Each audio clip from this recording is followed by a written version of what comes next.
নমস্কার, দেখছেন কলকাতা টিভি। আপনাদের সঙ্গে আমি মধুবন্তী। শুরু করছি জেলার সারাদিন। আর শুরুতেই একটি বড় খবরে নজর রাখবো। ভূপতিনগর বিস্ফোরণের কথা নিশ্চয়ই আপনাদের মনে আছে এবং এই ঘটনার তদন্ত ভার এনআইএর উপর পড়ে এবং এনআইএ এবার তৃণমূলের 3 নেতা কর্মীকে ডেকেছে। ঠিক কি খবর রয়েছে আপনাদের নিশ্চয়ই জানাবো, কিন্তু ভূপতিনগর বিস্ফোরণ কাণ্ডের কথা আপনাদের যেমনটা স্মরণ করাচ্ছিলাম, সেই ঘটনায় আমরা জানি তদন্তের দায়িত্বে এনআইএ। এই বিস্ফোরণের নেপথ্যে বড় অভিযোগ ওঠে আমরা জানি। আরো বিস্তারিত জানবো। যেটা জানা যাচ্ছে তৃণমূলের 3 নেতা, তাদেরকে তলব করেছে এনআইএ। কথা বলবো, আমাদের সঙ্গে রয়েছেন আমাদের প্রতিনিধি, বিশেষ প্রতিনিধি দেবজ্যোতি ঘোষ। দেবজ্যোতি, কি খবর রয়েছে এনআইএ সূত্রে? দেখো, ভূপতিনগরে যে বিস্ফোরণের ঘটনা ঘটেছিল এবং সেখানে কয়েকজনের মৃত্যু হয়েছিল, সেই ঘটনায় এনআইএ কে দায়িত্ব দেওয়া হয়েছে এবং সেখানে ইতিমধ্যেই তৃণমূল কংগ্রেসের 3 নেতাকে ইতিমধ্যেই এনআইএ এর পক্ষ থেকে তলব করা হয়েছে। অর্থাৎ তৃণমূল কংগ্রেসের পক্ষ থেকে অভিযোগ যে রাজনৈতিক প্রতিহিংসার কারণে নির্বাচনের আগে তৃণমূল নেতৃত্বকে এইভাবে তাদের হেফাজতে নেবার চেষ্টা করছে ভারতীয় জনতা পার্টি এবং সেই মতোই তারা এনআইএ কে ব্যবহার করছে, বিভিন্ন এজেন্সিকে ব্যবহার করছে। একদিকে মহুয়া মৈত্রের বিরুদ্ধে যেমন এজেন্সি তদন্ত করছে, তেমনি ভূপতিনগরের ঘটনায় এনআইএ কে দিয়ে তৃণমূল কংগ্রেস নেতৃত্বকে তারা জেলে পোড়ার চেষ্টা করছেন। তৃণমূল কংগ্রেসের পক্ষ থেকে ইতিমধ্যে তীব্র প্রতিক্রিয়া দিয়েছেন তৃণমূল কংগ্রেস মুখপাত্র কুণাল ঘোষ। এছাড়াও তৃণমূল কংগ্রেসের পক্ষ থেকে যেটা অভিযোগ করা হচ্ছে যে নির্বাচনে যখন পিছিয়ে পড়েছে, পরাজয় যখন নিশ্চিত জানতে পেরেছে ভারতীয় জনতা পার্টি, তখন মেদিনীপুরের 2টি সিট যেখানে তৃণমূল কংগ্রেসের জয়লাভ সময়ের অপেক্ষা, সেই জায়গাতেই তারা ভূপতিনগরের এই বিস্ফোরণের কাণ্ডকে সামনে আনার চেষ্টা করছেন এবং বিভিন্ন যে কেন্দ্রীয় এজেন্সি রয়েছে সেই কেন্দ্রীয় এজেন্সিকে ব্যবহার করার চেষ্টা করছে এবং সেই মতো তৃণমূল কংগ্রেসের 3 নেতৃত্বকে ইতিমধ্যেই তলব করা হয়েছে। এর মধ্যে তৃণমূল কংগ্রেস রাজনীতিকে খুঁজে পাচ্ছেন এবং সেই মতোই তারা বলছেন যে নির্বাচনের আগে এনআইএর পক্ষ থেকে এইভাবে তলব করা রাজনৈতিক প্রতিহিংসার সামিল বলে তৃণমূল কংগ্রেস অভিযোগ করছেন। দেবজ্যোতি, আমরা জানি ইতিমধ্যে এই যে ভূপতিনগর বিস্ফোরণ কাণ্ড, এই নিয়ে অস্বস্তি ছিলই তৃণমূল লোকসভা নির্বাচনের আগে। এবার এনআইএর এই যে 3 জন তৃণমূল নেতা কর্মীকে তলব, এটা কতটা অস্বস্তিতে ফেললো তৃণমূলকে? তৃণমূল সূত্রে কিছু জানা যাচ্ছে? দেখো, বেশ পুরনো ঘটনা কিন্তু ভূপতিনগরের বিস্ফোরণ কাণ্ড এবং সেই নিয়ে কিন্তু এনআইএর এতদিন পর্যন্ত কোনো ব্যবস্থা নেয়নি।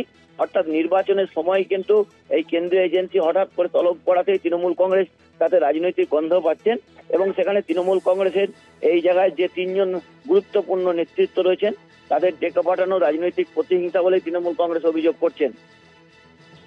ধন্যবাদ দেবজ্যোতি। কথা বললাম আমাদের বিশেষ প্রতিনিধি দেবজ্যোতি ঘোষের সঙ্গে।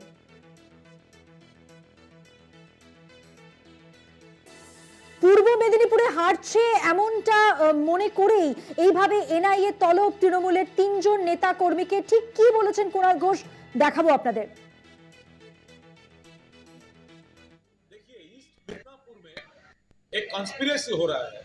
शुभेंदु अधिकारी गद्दार लोग समझ गए हैं कि ये जिला की 2 ही आसन है, सीट है, कांथी और तमलुक, ये दोनों में तृणमूल कांग्रेस जीतने वाला है।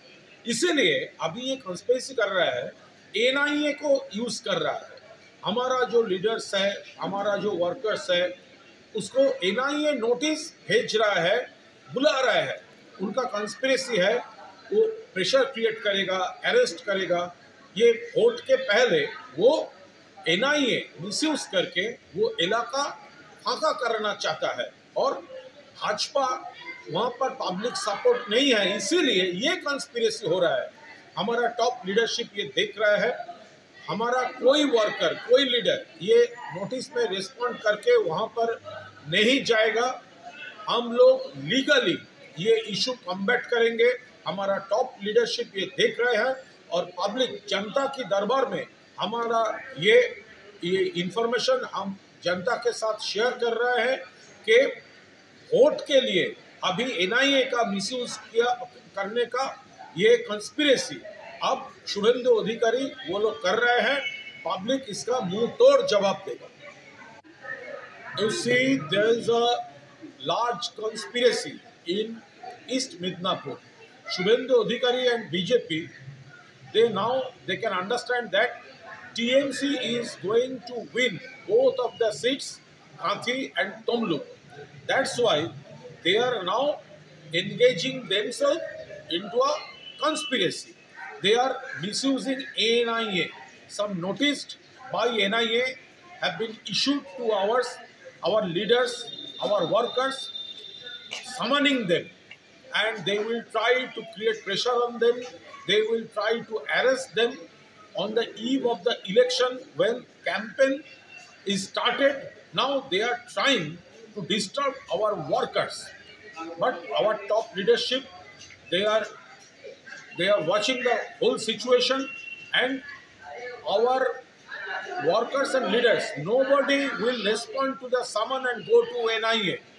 Legal battle will be on. We will fight the situation legally, and the concerned related steps will be taken. Kunal ঘোষের বক্তব্য অত্যন্ত স্পষ্ট। তিনি যেমনটা আমরা দেখলাম, তিনি বললেন যে পূর্ব মেদিনীপুরের কাঁথি তমলুক এই দুটি জায়গায় যেহেতু হারবে, সেটা কিন্তু মনে করেই এনআইএর এই তলব বা এই গোটা বিষয়টা, অর্থাৎ তৃণমূলকে চাপ দেওয়ার চেষ্টা, অস্বস্তিতে ফেলার চেষ্টা, এমনটাই কুণাল ঘোষ মনে করছেন। এবার আপনাদের শোনাতে চলেছি বিরোধী দলনেতা শুভেন্দু অধিকারী, তিনি তার প্রতিক্রিয়ায় ঠিক কি জানিয়েছেন। তলবের উত্তরে চিঠি লিখে বলছেন যে ভোট এলেই কেন এই পলিটিক্যাল ড্রামায় আমায় বারবার। আমি এই নিয়ে উত্তর দেবো না, এটা সাবজুডিস ম্যাটার, আমি অনগোয়িং ইনভেস্টিগেশনে উত্তর দেব। ঠিক আছে, ঠিক আছে। আসছে এলাকায় ৫,০০০ কোটির তিনি প্রকল্প করেছেন, তারপরও বিভিন্ন বুথে আইএসএফ বিজেপি এরা কেন লিড পাবে? যদি লিড পায় তা বন্ধ করতে হবে। হ্যাঁ, লুট করলেই লিড পাবে না, লুট যদি না হয় উনি লিড পাবেন না, উনার বিরুদ্ধে ভোট হবে। কে দাঁড়িয়েছে বড় কথা নয়। আর ওনার মিটিংয়ে উনি আজকে ১৩৭ জনকে ডেকেছিলেন। মিটিংয়ে আমার লোক ছিল, আমি সব জানি। এনআইএ থেকে তলব করা হয়েছে মোট ১৩৭টা লোককে ডেকেছিল, অঞ্চল প্রেসিডেন্ট, ব্লক প্রেসিডেন্ট, কাউন্সিলর, মোট ১৩৭ জনের মিটিং হয়েছে। ওনার মিটিংয়ে আলপিন থেকে এলিফেন্ট আপনাদের শুনতে হবে না, আমার কাছ থেকে পেয়ে যাবেন। তৃণমূলের পক্ষ থেকে বলা হচ্ছে যে ২৮শে মার্চ এনআইএর মাধ্যমে পূর্ব মেদিনীপুরের বিভিন্ন তৃণমূল নেতাকে তলব করা হয়েছে। পূর্ব মেদিনীপুরে বিজেপি হারছে বুঝে এইভাবে এনআইএ নামিয়ে দেওয়া হচ্ছে, দাবি তৃণমূল। না না, আপনাকে বলি, দেখুন, হাইকোর্টের হস্তক্ষেপে এখানে এনআইএ যে কেসগুলো নিয়েছে তার মধ্যে একটা হচ্ছে পশ্চিম ভাঙনবাড়ির কেস, খেজুরি। সেখানে তৃণমূল নেতারা গ্রেপ্তার আছেন, অনেকে বাইরে আছেন, এটা তো অনেক দিনের ওল্ড কেস। দ্বিতীয়ত হচ্ছে ওই আমাদের ভূপতিনগরের নাড়ুয়া বিলাতে যেখানে বিস্ফোরণ হয়েছিল, সেখানে হাইকোর্ট আপনার এনআইএ তদন্তের নির্দেশ দিয়েছিল। এটা প্রায় ৮-১০ মাস, ১ বছর হয়ে গেল ডাকাডাকি চলছে, তো সেই মামলায় এখনও গ্রেপ্তার হয়নি। এবং সমস্ত কেসই পুরনো কেস। আমরা দায়িত্ব নিয়ে বলতে পারি এ কেসের সঙ্গে রাজনীতির কোনো সম্পর্ক নেই। যারা এই বিস্ফোরণ কাণ্ডে যুক্ত তাদের গ্রেপ্তারের দাবি আমরা আগেও করেছি, আজও করছি। এবং কোনো কেসের অর্ডার সরাসরি ভারতবর্ষের স্বরাষ্ট্র দপ্তর দেয়নি, কলকাতা হাইকোর্টের উচ্চতর বেঞ্চ, ডিভিশন বেঞ্চ, তারা এই সমস্ত দিয়েছে। তৃণমূল কংগ্রেস বা ভিকটিম যারা মনে করছেন, বলছেন যে আমরা ভিকটিম হয়ে যাচ্ছি, তারা সুপ্রিম কোর্টে যেতে পারতেন। যেমন রামনবমীর কেসে রাজ্য সরকার সুপ্রিম কোর্টে গেছিল, হেরে এসেছে। সেই কারণেই ডালখোলাতে ১৭ জন রাম ভক্তদের উপর ইট এবং পাথর ছোঁড়ারা জেলে আছে। শিবপুর হাওড়াতে 11 জন জেলে গেছে যারা রাম ভক্তদের উপর ছাদ থেকে পাথর ছুঁড়েছিল। রিসড়া বাকি আছে, সুপ্রিম কোর্ট পর্যন্ত গেছে। তাই কোনো এর সঙ্গে কোনো রাজনীতি নেই। উল্টে আমি বলবো, পূর্ব মেদিনীপুর জেলার এসপি সৌম্যদীপ ভট্টাচার্যের নেতৃত্বে মিথ্যা মামলায় ভারতীয় জনতা পার্টির কর্মীদেরকে ১০৭-এর মামলা কাটা হচ্ছে। আমাদের আর এখন সময় হয়ে গেছে একটু ছোট্ট বিরতি নেওয়ার। বিরতির পর থাকছে আরো খবর, সঙ্গে থাকুন। ফিরে এলাম বিরতির পর। মুখ্যমন্ত্রীর নাম করে মন্তব্যের জেরে বিতর্কে দিলীপ ঘোষ, ড্যামেজ কন্ট্রোলে আসরে বিজেপি নেতৃত্ব। দিলীপ ঘোষকে শোকজ নোটিশ বঙ্গ বিজেপির। দিলীপ ঘোষের প্রার্থী পদ বাতিলের দাবি তুলে নির্বাচন কমিশনের নালিশ তৃণমূলের, শোকজ করে নির্বাচন কমিশনও। দেখুন, ভোট আসতেই নেতা মন্ত্রীদের মুখে কুকথার ফুলঝুরি। প্রার্থীপদ ঘোষণা হতেই চেনা ফর্মে দিলীপ ঘোষ। এর আগেও একাধিকবার লাগাম ছাড়া কথা বলে বিতর্কে জড়ান দিলীপ। শাড়ি পরে আছেন, একটা পা ঢাকা একটা খোলা, এরকম শাড়ি পরতে দেখিনি। যদি পাটা বার করে রাখেন, শাড়ি বারমুড়া করতে পারেন। ব্ল্যাকের কেড়ে নিয়ে ছেড়ে দিয়েছিল, তাদের 14 পুরুষের ভাগ্য ভালো, আর অন্য কিছু করেনি। আমাদের কর্মীদের সামনে আসেন কেন? খবর হওয়ার জন্য না শহীদ হওয়ার জন্য? দিদি গিয়ে গোয়াতে বলেন আমি গোয়ার মেয়ে, ত্রিপুরার আমি ত্রিপুরার মেয়ে, মানে বাপ তো ঠিক করুন, যাত্রার মেয়ে হওয়া ঠিক নয়। চাপের মুখে দুঃখ প্রকাশ দিলীপের। এবার মুখ্যমন্ত্রীর পিতৃপরিচয় নিয়ে মন্তব্যের জেরে বিতর্কের মুখে বর্ধমান দুর্গাপুরের বিজেপি প্রার্থী দিলীপ ঘোষ। ড্যামেজ কন্ট্রোলে নেমে দিলীপ ঘোষকে শো কজ নোটিশ ধরায় বিজেপি। চাপের মুখে নিজের মন্তব্যের জন্য দুঃখ প্রকাশ করেছেন তিনি। আমার বক্তব্য নিয়ে বিতর্ক প্রথমবার নয়, কারণ আমি যে ভনিতা করে অন্যায় করে তার সামনে বলি। এবারে আমি যে বক্তব্য রেখেছি, মাননীয় মুখ্যমন্ত্রী, যার সঙ্গে আমার কোনো ব্যক্তিগত ঝগড়া নেই, যার সম্বন্ধে আমার মনে কোনো ক্লেশ নেই, ক্লেদ নেই, কোনো দুর্ভাবনাও নেই, উনি যে রাজনৈতিক বক্তব্য বারবার দিয়েছেন লোককে আর বিভ্রান্ত করার জন্য, আমি তার প্রতিবাদ করে প্রশ্ন করেছি। প্রশ্ন হচ্ছে, আমার ভাষা শব্দ প্রয়োগ নিয়ে বহু লোকের আপত্তি আছে, আমার পার্টিও বলেছে, অন্যরাও বলেছেন যে অসংসদীয়। যদি তাই হয় আমি তার জন্য দুঃখিত। অবস্থানে অনড় দিলীপ ঘোষ। সমাজেও ভুল বদল দিলীপের। নিজের অসংসদীয় মন্তব্যের জন্য দুঃখ প্রকাশ করেও অবস্থানে অনড় দিলীপ ঘোষ। দোষ স্বীকারের পরও তৃণমূলকে বিততে ছাড়েননি তিনি। তারই পার্টির এক নেতা, তারই পরিবারের এক নেতা, সে কাঁথিতে দাঁড়িয়ে গিয়ে আমার বিধায়ক দলের নেতার নামে, তার বাবার নামে এর চেয়েও খারাপ খারাপ শব্দ বেরোলো, গালাগালি দেবে। কেন আমার বিধায়ক দলের নেতার কি মান সম্মান নেই? তার বাপ তুলে কথা বলবে? তার বাবা বাংলার একজন বরিষ্ঠ রাজনীতিবিদ, এখনো জীবিত আছেন, তার মান সম্মান নেই? যাদের সুবিধারা নিয়েছেন তাকে নিয়ে যা বলবে, তখন তো টিএমসি কেউ প্রতিবাদ করে না। কেন তাকে করা হয় না? পার্টি থেকে স্টেটমেন্ট দেওয়া হয় না কেন? বিজেপির শোকজ নাটক। দিলীপের বিরুদ্ধে কমিশনে তৃণমূল। দিলীপের বিরুদ্ধে বুধবার নির্বাচন কমিশনে নালিশ জানায় তৃণমূলের প্রতিনিধি দল। দিলীপের প্রার্থীপদ বাতিলের দাবি করা হয়। Number 1, CEO should issue a show cause notice to Dilip Ghosh. Number 2, if Dilip Ghosh answers responding to that show cause notice, don't entertain his clarification. Just inquire whether he has said it or not. If it becomes true, and that is true, then he should be suspended from the election process. तो chief electoral officer के पास हमारी यही इत्तेजा थी कि केवल उसको आप एक शोकाज करेंगे और वो शोकाज का उत्तर कब देंगे और तब तक निर्वाचन आगे बढ़ जाएगी। ऐसा नहीं हो सकता है, क्योंकि ये बार बार करते हैं। तो इसके ऊपर कुछ कड़ी से कड़ी कार्रवाई कीजिए और इतने हद तक भी जाइए। हमारी तो यही उम्मीद है कि अगर एक उम्मीदवार इस तरीके से बातें करते हैं ममता बनर्जी के संबंध या महिला के संबंध में, तो उनकी तो कैंडिडेचर को भी बंद कर देना चाहिए, बातिल कर देना चाहिए। দিলীপ ঘোষকে শোকজ করে নির্বাচন কমিশন। 29 মার্চ বিকেল 5টার মধ্যে শোকজের জবাব তলব করে কমিশন।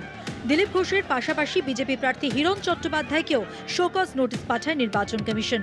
বহরমপুরের তৃণমূল প্রার্থী ইউসুফ পাঠানকেও নির্বাচনে বিধিভঙ্গের অভিযোগে শোকজ করেছে নির্বাচন কমিশন।